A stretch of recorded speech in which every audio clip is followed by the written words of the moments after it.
That's great. He mentioned too that he would intentionally sometimes miss table spots because he Yeah, wanted the dirt totally. sheets to think he was crazy, Yeah, like, he wanted yeah. to blur the lines. Yeah, he That's would, interesting. and yeah, he would do that, and he would tell me he's gonna do it, and then I would see the write-up, and they would be criticizing him, saying that he missed a bunch of spots, because it was so different. It wouldn't fit in, and the only reason to do it would be, hey, that would happen. Yeah, yeah. That would Mhm. happen sometimes. Everything wouldn't be perfect. That would happen sometimes, so we should do it. It was like, Yeah. yeah, but everyone's gonna think you fucked up. So he would do that for no reason. Like, boom, set me up, chair, top rope. He would slip and like fall to the floor, and everyone would be like, "What just happened?" And he wanted it that realism and wanted to work the people in the moment so much that sacrificed some of his credibility with certain marks. Marks and stuff, yeah, playing into it. Ah, that's so Yeah. good. I love that. Now, did you like that Georgia crowd when you were there? Do you remember how the reaction and all that stuff came through it?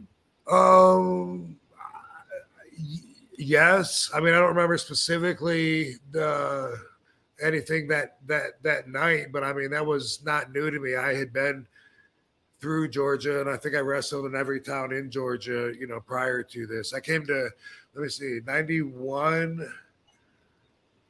90 in 92. I moved to Augusta, Georgia in 92. Oh, And okay. yeah, and I wrestled all over every little town in Georgia and the Carolinas. And then I moved to Savannah, um, which, was just to be on the coast, but I was still working the same territory. And I did so many fundraisers. Um, and I was partners with Greg Price. We were actually running shows, and he would book these buildings and fundraisers. And it'd be in Baxley and Alma and of course, Ben Masters down in Cordell City in South Atlanta. That's a big where we found Dan Masters. Yesterday he would have been 41, by the way. Really? Uh, yeah, I think we should do a live show and talk about him. He was around, and then all of a sudden no one really knows what happened. And I have so many pictures. People remember him, and he knew everybody. And crazy death that he had. That I think that I think we should.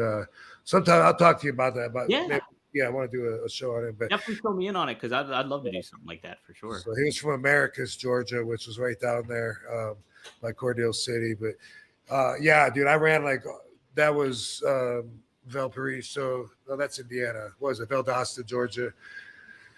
I could name so many, and then in WCW in '90, at the end of '92, beginning of '93.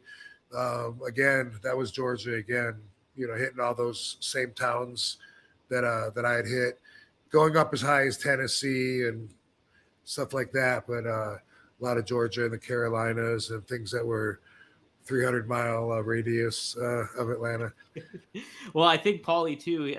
This particular event, he billed it as like enemy territory too because of WCW and all that stuff. So it does Yeah. make sense.